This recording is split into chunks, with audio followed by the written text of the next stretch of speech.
For good luck. Yeah. We have to name him. It can't be Freddy the Ficus. That's a little too. Wait, Yeah, what but is it? ficus Ficus is funny.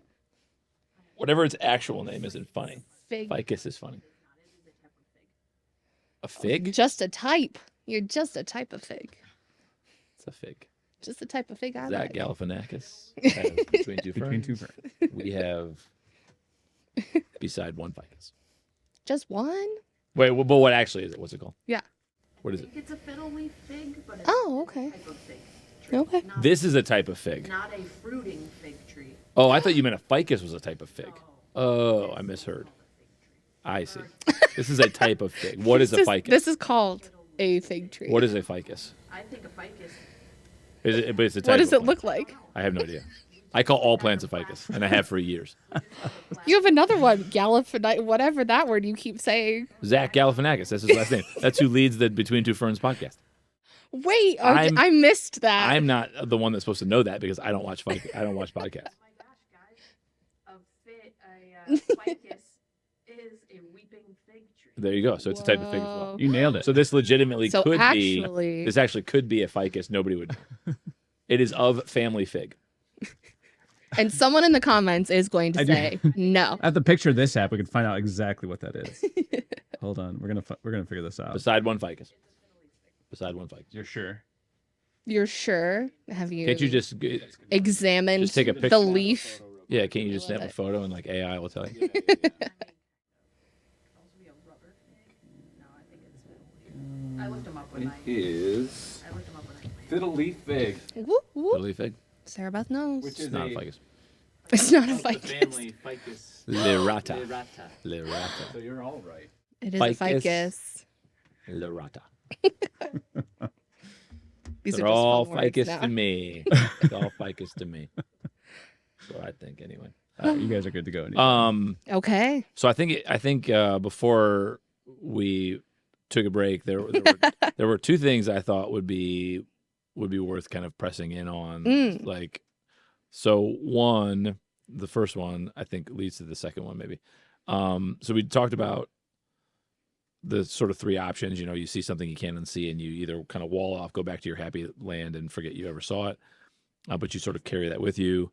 You just chew everything, right? You just Yeah. right, but then you sort of carry that nostalgia with you. So neither of those options are kind of fully satisfying. Or you go down this hard road of struggle and wrestling and reimagining, which we said is like it's an essential part of faith. You got to do it. Mm. You obviously chose that third door, number 3. Mm. Can you talk a little bit about why? Like, why choose door number 3? Like, what was it? What was it about you, in you, your circumstances, your whatever, that you're like, I need to go down that road? Yeah. Yeah. I think I want to start by saying, like, a little caveat saying, I do not have religious trauma in the way that other people do. So for me, stepping back into the physical place of a church did not trigger like my nervous That's system. probably a big deal. I mean, that's probably a big deal. That's a huge. Because there are a lot of people that when they Yes. walk away, it is because it's like, Yes. it's not just a belief thing. It's like that thing happened to me or whatever. Yes. Yeah, that's a big deal. So that's not my experience. And so I want to say, like, if that is your experience, like, that is Could be harder for you. well, much more Yeah, difficult. could be much more difficult. I think I mean, I think what happened for me is that I was in crisis in a different area of my life. And so my mother had terminal cancer. And at the time of coming to WCC, I was like, I kind of said, peace out, I'm good. But this huge life thing is happening. And I used to know how to even think about it. I used to know how to think about God or heaven or have some sort of hope.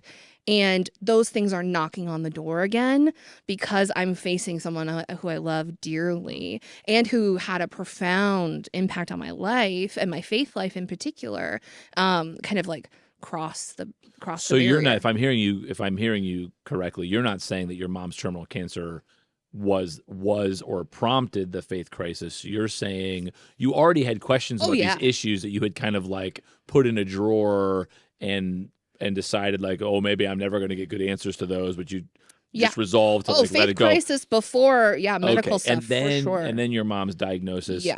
made you open that drawer again Crack it a and little. like, oh, okay. Yeah. Yeah. That makes sense. And to make it like worth, and I didn't necessarily feel pressure. Like I felt like when I walked into WCC, I felt like I could like listen at the door and I didn't have to ascribe to everything. I didn't have to sign up for everything. So I was kind of like a sort of unwilling, but like kind of like I'll just be like Yeah. adjacent to this Yeah. because I have these other questions, and this used to be a place that had some answers. Yeah. And so I'll hang out here, And we intentionally try to create that. yes, I mean, we even say in our course seminar, if you're brave enough to sign up and come, it's like, hey man, like we get it. You're coming from wherever. yeah, If you just need to stay where you are, yeah. and if that's good for you, like then you stay there. And like, so anyway, so I'm Yeah. glad that you felt that. So no, I mean, I think the short answer is like other thing in my life absolutely blowing up. No, like the foundation is falling apart. Thinking about it again, because I think years before I had told God, I was like, I think I'm good. Like I think I'm good. I don't really need to talk to you anymore. I used to like, again, like my faith as a child and into my young adulthood was like, we're praying every day. We're reading the Bible every day.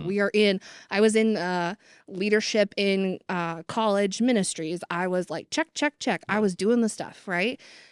And it was confronting the schism of this doesn't match this, and you're telling me this is love and is actually not loving, and I can't sit with you calling something good that I don't think is good. Yeah. And so I have to, like, that broke, and that was a long process. So all of that happened before I moved back to White House, moved back to my hometown to take care of my mom, and was like, what are people doing? Are you doing anything? And and that's the thing about WCC. As soon as I walked in and as soon as you did announcements, it was different. And because, and I think I wanted to say this earlier, for me, the experience at WCC, the old Bible verse, the boundary lines have fallen in pleasant places. There are still boundary lines. There are still things, but I felt free to explore, to look over here, to look over here. In core seminar, I sat next to an 80-year-old woman and I was like, how are you doing? She's like, I'm fine. And we both agreed after like session 2 that it felt like we were on a roller coaster. Like we were like, I don't know what's happening, but I don't want to get off. And so hearing things I had never heard before about how to read the Bible, hearing things I had never heard before about who Jesus is and how you can keep Jesus and still have questions about the Old Testament that you can kind of poke around in, I had never heard before. Yeah. And it was like such relief. And I think I said this in class, like I felt like I was like a little sheep in a tiny little pen, and my job was to like face down, like don't look around, don't get into any other pasture. Like everything was, don't read Rob Bell, don't read these, don't even look at them, right? Here is the truth. We are the only ones who have the truth, and you have to stay inside. If you go outside, you're going to die. Yeah. It's an interesting picture that you just did, because like, isn't it Jesus who's just like, I'm the gate and you can come in and out of me and you can go find pasture and you can go out and you can, you know what I mean? And you can come back in and It'll be okay. It's a much more inviting picture than like, I'm stuck in a little pen, it's like, no, you can go in and out, and it's, you know what I mean? Yeah. It's not like, I don't know. I shouldn't be surprised to hear you say that it was this very difficult kind of life-changing event that happened in your life, because that, in my experience, that is what it is for people. It's always, my categories are fine until they're not. Yeah. Right? Until they're not. Until something happens to me that I can't, a stereotypical kind of, it's a common example, but like I'm raised in a church environment where it's just sinful to be gay, and like it's just sinful to be gay, and that's just the way that it is, and it's however the language that you use, and it's all these things, and then your child comes out of the closet to you and tells you that, and now it's like overnight. Your whole perspective on things change. Yeah. Because, again, it becomes personal to you, Mhm. so much like theological thinking and God thinking, and it's so theoretical. It's so out there. Mm. You know, I had a seminary professor once say, like, if your theology can't account for your everyday life, it isn't worth a darn, Mm. right? It's like it's your everyday lived experience where you start and you Yeah. go, okay, my understanding of God and faith and life has to be able to deal with that. Yeah. And if it can't deal with that, then it isn't true. Mm-hmm. Do you know what I mean? Mm-hmm. And it sounds like you had like Yeah. you know, with your mom's cancer diagnosis, Yeah. that was your kind of confronting. Yeah. Yeah. We have to, it felt like we had to do something. And I tried the church out. And then I was like immediately captivated by the Jesus that y'all do such a beautiful job of introducing and sharing. And it's like love. Like when you were talking earlier about like when you start a church and then like people start asking questions and you like let them go behind that like stage 3 of spiritual development. And you like and I was like, oh, it's like herding cats. I'm sure you're like, come here. But if the boundary line is love, and that's what it feels like here, then it's like, well, no, like eventually, this is an example. There's a Japanese school that is created in a circle. So it's built in a circle. At the top, the kids just like run. And then at the bottom are the classrooms. And instead of like making everyone sit in rows and put your head down and listen to the teacher, they have open classrooms. So you can pass in and out and you can go in a circle. And the teachers are told if a kid leaves your classroom, it's okay. They'll circle back. They'll just go around because it's a circle and they'll be back. And when their attention is ready and they got the wiggles out of their body or whatever, they'll be back. Don't worry about it. Yeah. You don't have to feel like you have to contain them. Yeah, right? so and that's a good picture because I do think so the circling back in the church, like to you know, to make that comparison, at least for me, it's if you are driven by this perspective that, again, you know, God is sort of looking at us and sort of expects a certain kind of behavior and beliefs, and you know there's a sort of a checklist, and so you got to believe the right things and do the right things or whatever, and if you kind of veer off the path, you know, that could be bad for you, right? Well then, of course, as a pastor, as a shepherd, it becomes protective, like you have to keep people in, whereas if you go down the road of like, I think God's just like Jesus, okay, well, then I want to help people, of course, think the best thoughts they can think and cultivate, I think, the most God-honoring lives they can cultivate. But if part of their journey, if they so choose, to go down roads that like you can't control people, they're going to go down that road, you don't have to control them. You don't have to coerce them. You don't have to fear monger them. You don't have to you really can kind of entrust them. You can entrust them to God. Like you can say like, God, you love these people. Like if there's ways I can help, create opportunities for me to help. But like, I'm trusting that eventually, because of your love, they'll circle back around. Yeah. So I don't have to try to keep them here or keep them, you know. Yeah. You know what I mean? I feel like a practical example of that for what you've done for me is once you invited me to like speak in front of the class or in front of the congregation for like a communion Sunday when we were just meeting one time a week during the summer. And you were like, just tell us about your experience with God. Like, no big deal. And I was like, okay. And then I like prepared this like whole thing. And I was like, oh, do you want to read it? Like, do you want to check and make sure I'm saying the right stuff? And you were like, no, I'm good. And I was like, what? That's so different than the myriad of churches I had been a part of. That if I was invited, and sometimes I was invited to speak, it was rigorously check to make sure we're in line. And I think we forget that. I do all the time. I forget until people tell us. Yeah. Right. I like for you to say when I came to core seminar, like you said stuff I'd never heard before. Right. I'm like, I didn't think about that. Yeah. You know what I mean?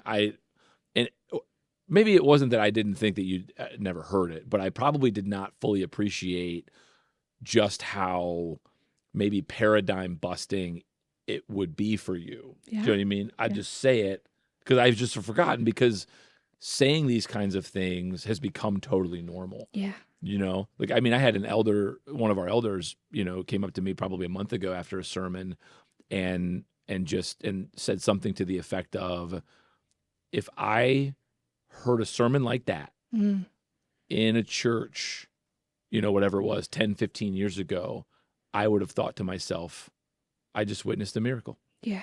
Like, that was a miracle, right? But because it's so common here, Yeah.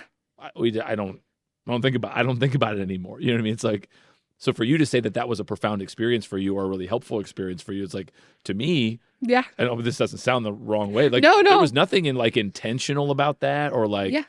oh, this is what I'm going to do to make an impact in Anne's No. life. It was just like, It's normal. just sure. Yeah. You know what I mean? I just didn't think anything of it. And honestly, until you just said something, I'd forgotten it had happened.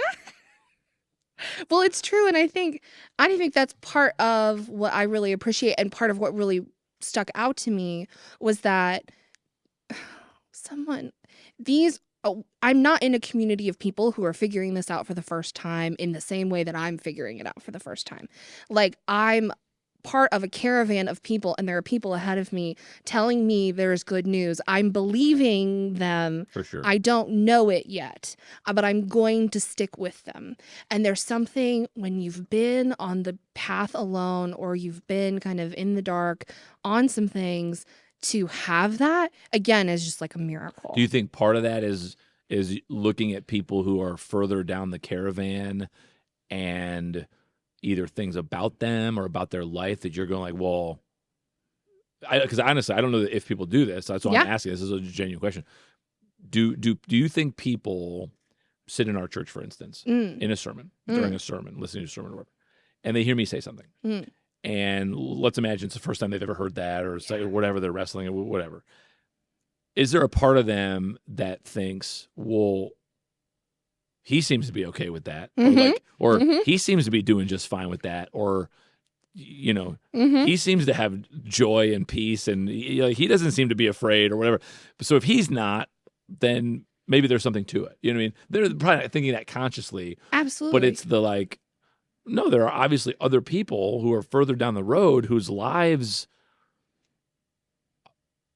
maybe I would like my life to look more like that, or something. You know what I mean? Like that. Or I'll run things past people who I know who have experienced like profound loss. And I was like, you actually know, like the rubber has met the road for you.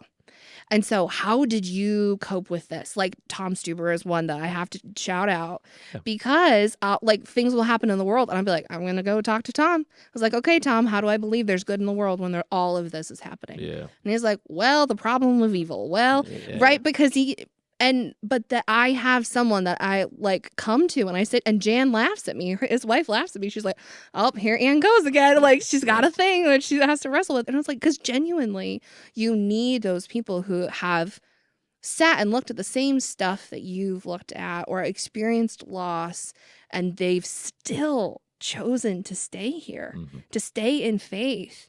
And that's profound. Like, that makes me want to like be on the ground, like my face on the ground in worship, because it's like, well, if you've gone through what you've gone through and you're still walking with Christ, who am I to run?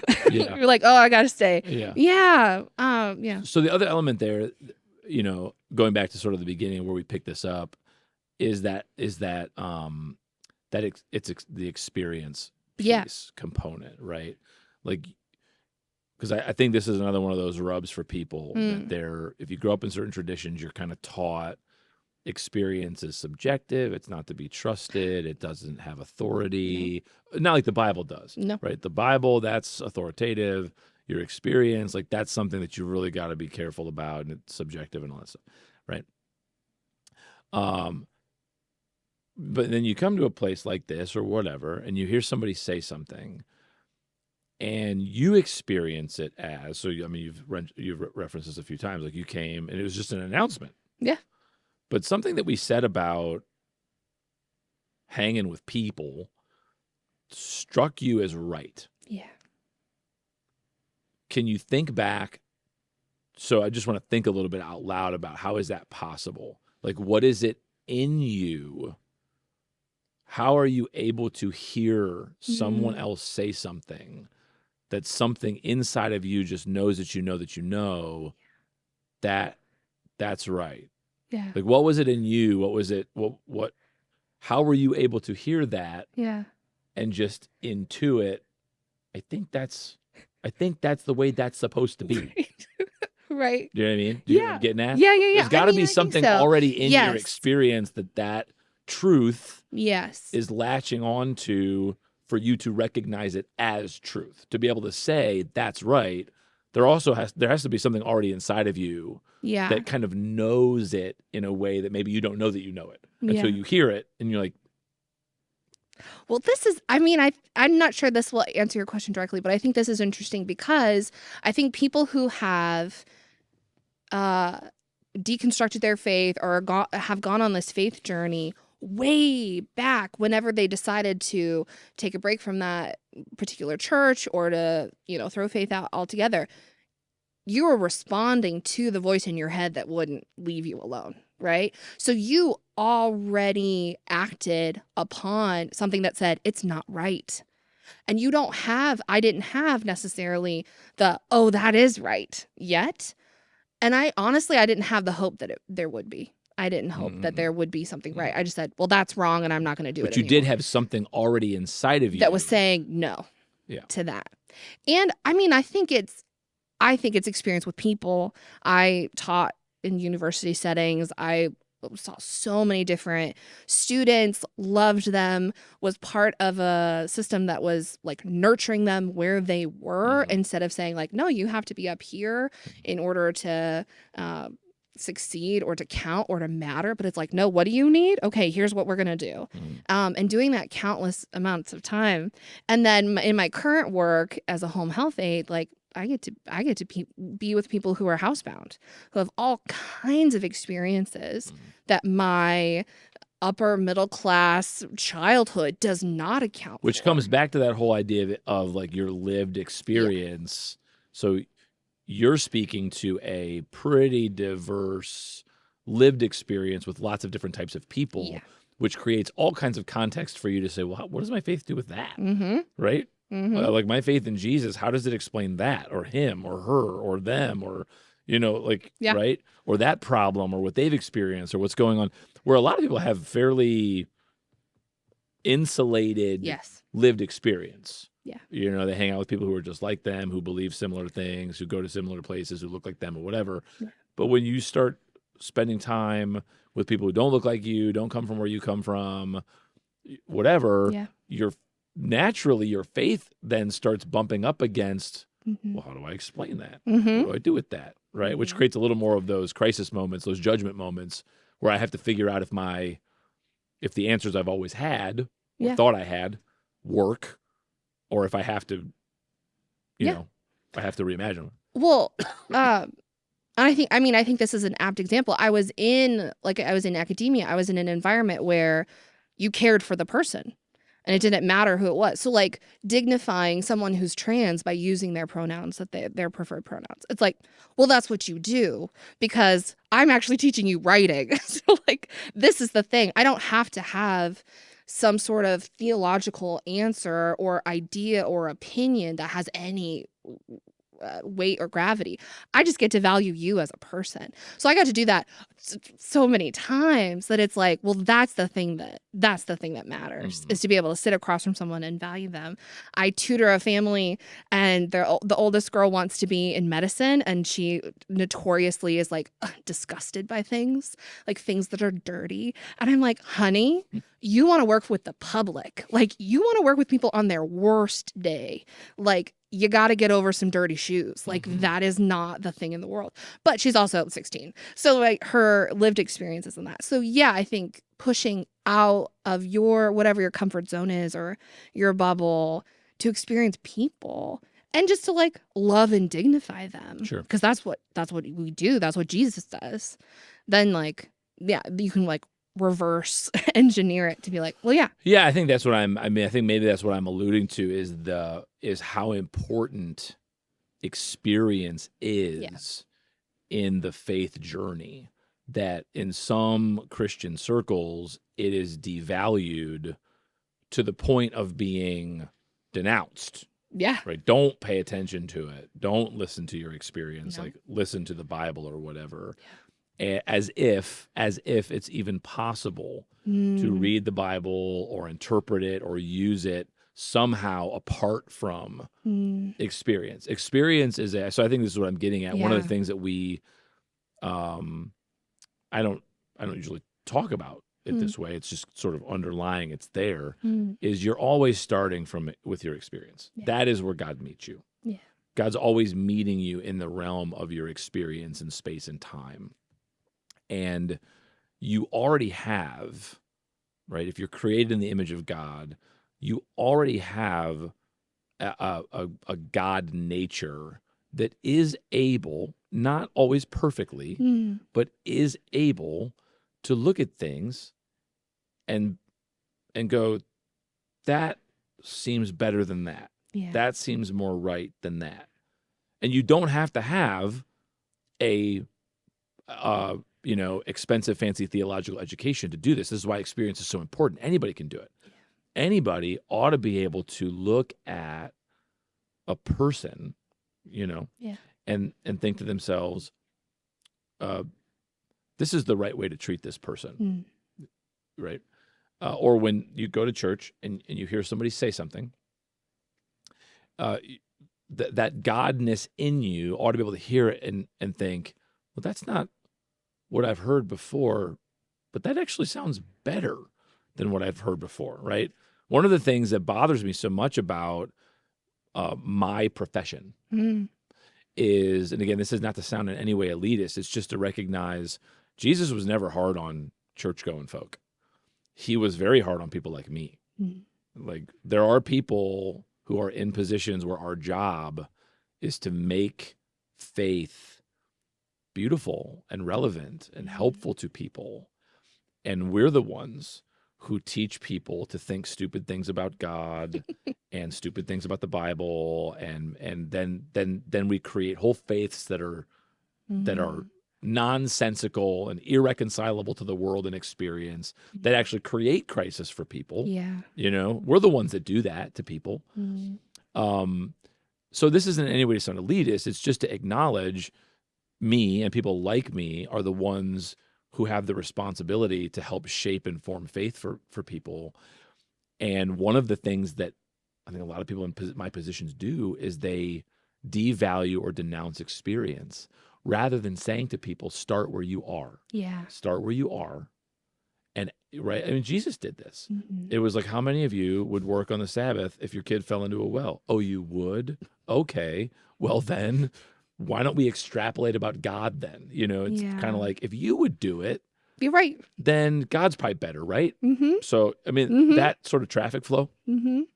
So I think it's really important and something to speak to and something to just encourage other people with is, again, that doesn't mean every experience you have or every thought about every experience you have. That's not what I mean.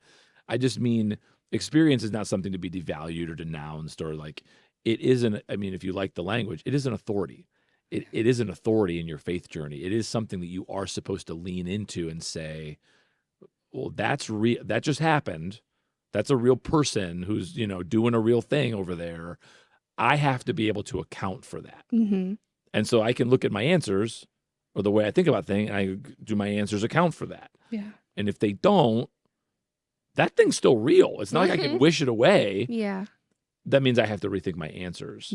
And what I have found is if people are given that permission to say, start with your experience, and then just ask yourself if your current form of faith adequately or satisfactorily addresses that. Yeah. And if it doesn't, then that's a good prompt and an opportunity for you to begin rethinking something that, kind of like we've talked about a few times today, is like, people find that to be really helpful. Like, oh, that was helpful to know that I'm allowed to do that. And it also becomes like fairly intuitive. Yeah. Right? Like we do all the time here. It's like, okay, parents, like, Yeah. is there anything that your kid could ever do that would cause you to say, sorry, that was the straw that broke the camel's back. Like, you're out. I don't love you anymore. Yeah. It's like, no, Right. well then okay. Then what are we saying about God? You know, Yeah. that You're not a better parent than yeah, God. that kind of connection, right? Yeah. Yeah, I was reading that was something this year that I really was wrestling with because, and I forget who wrote it, but a lot of people who write about the spiritual journey will talk about the God seed in you, Mhm. planted in you, that all the way down is this intuitive knowing from God that is going to lead you and guide you. And I mean, I think that touches for me on another kind of like theological big question, but like original sin versus original blessing. So when I grew up, I was under like original sin. So all the way down in me was bad. Mhm. And I couldn't listen to it and I couldn't trust it. And you hate the flesh and all this stuff. But it's because the root of who I was evil. Right. And that I had to be saved and redeemed in order to have any chance at having Jesus kind of in my mind. But to learn about original blessing and to learn about a God seed planted in me because I am made in the image of God, well, then all the way down, there's something in me that knows and can be trusted Mhm. about what is good and true and beautiful. That reorients everything. Sure. So it's huge. But Yeah. yeah. Well, I mean, it should be self-evident to people, right? If Mm. the, you know, again, we all know the Bible verses, like if your heart is deceptive above all else, and you know those kinds of things, right? Well, then I wouldn't know to call the gospel true when I heard it. Mm. Yeah. You have to have a light inside of you already that corresponds to the light outside of you that you're hearing about in order to be able to point at it and say that's right, that's true. Mhm. If what's in you is entirely evil, entirely dark, entirely not trustworthy, then you would never be capable of making the right choice for Jesus because you can't be trusted. And I think, I don't know that I finished this thought earlier, but one of the things that bothers me most about people in my profession is we lead people down that road where they end up doing what the prophet Isaiah sort of anticipated was they start calling true false and false true and light dark and dark light, and they're using biblical, theological, spiritual language to like justify it and reinforce it. Mm. Right. Yeah. Whereas if they were to just, and I joked about like if your kid fell into a well, but it's a great example. Yeah. It's like if your kid falls into a well Mhm. and you've got this like religious mandate rule that says you're not supposed to work on the Sabbath, Mm. but it's like you look down in the well and it's your kid. Yeah. His life's not in jeopardy. He's gonna be fine. He could last the 24 hours down there. He'll be fine. We'll get him tomorrow. You could go that route, but like that you're gonna get your kid out of there. Yeah. You're not gonna use some kind of religious system to justify or reinforce not doing something that your just God-given conscience and experience will tell you ought to do. Yeah.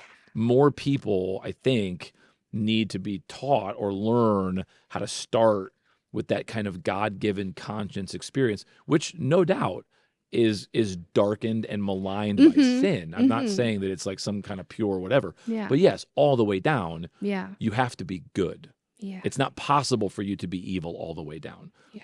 All the way down, there does have to be a God goodness, or you would not be able to call anything good. Right. Or you would end up finding yourself in a situation where what God calls good, you call evil, and vice versa. And that's just another way of saying that then you have no way of knowing God. Right. Right? That has to be in you first, Yeah. right? So the fact that when you first came here, driven by experiences that you've had in the world that you kind of couldn't shake, needed to kind of figure out, and then you heard something that did a better job resonating or reconciling theoretical Bible, Jesus, theological truth, Yeah. right, with experiential reality. Yeah. I think that then becomes, like, use that phrase balm for the soul earlier. Like, I think that's when it becomes balm. It's like, now I'm bringing together Yeah. my lived experience in the world with what I would claim to be true. Whereas Yeah. maybe before, what I was claiming I thought was true Yeah. wasn't actually reconcilable with my lived experience, which was creating the giant problem. Well, because one of them has to go, One of them's got to go. right? One of them's So got to go. And this was a year ago. We were in class and we were talking about God and how we're connected and related, and everyone drew a picture of like, here's a circle like God and then like little circle me.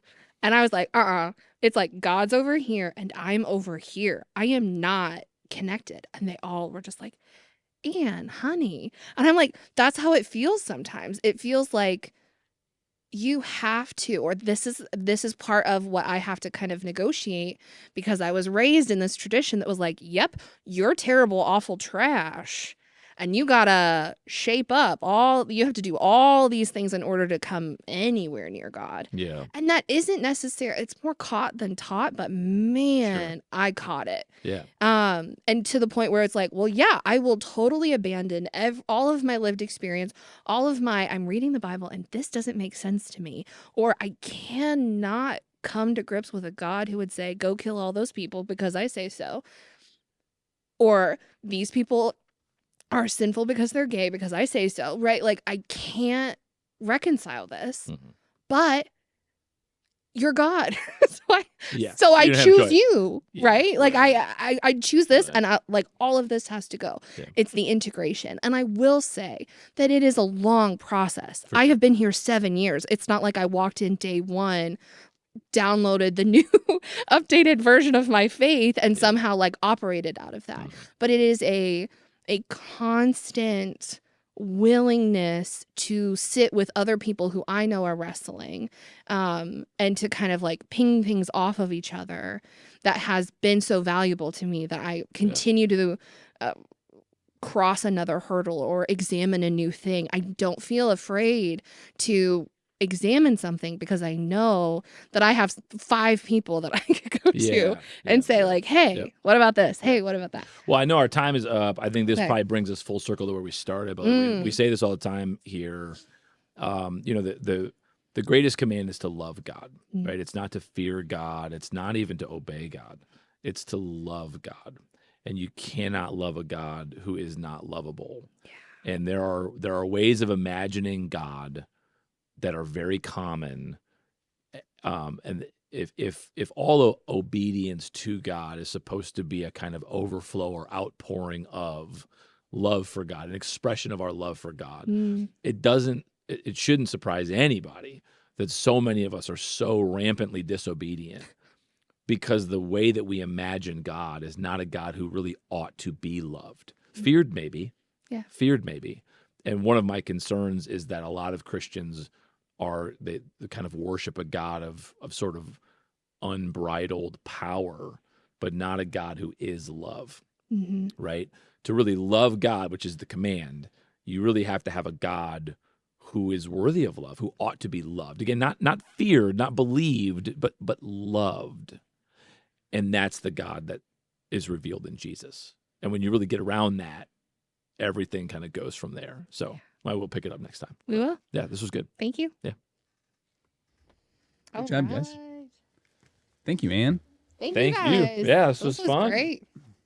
I mean, well, what's fun for me is like, and again, I know I suggested like we just do this in my office because it's like I feel like I just have these conversations all the time with people. We just turn on a camera and we just talk about, you know what I mean? Like, I don't know if it needs to be more like directed or if it's enough to be like you started it with the God is love, talk a little bit about that. And then it kind of just went, right? Like if it needs to be more like, here's the question on the table for today, I think eventually you can get there, but you're starting from nothing and you're starting from maybe people, listening to why we're doing this and what that, the thing behind the thing. So I think that was perfect way to start this one. Yeah. I think eventually if we keep going with that, then you've got all that stuff out of the way. Well, I think there are plenty of little bite-sized morsels in there that you can use for who knows what. And put it on TikTok. Yep. Immediately.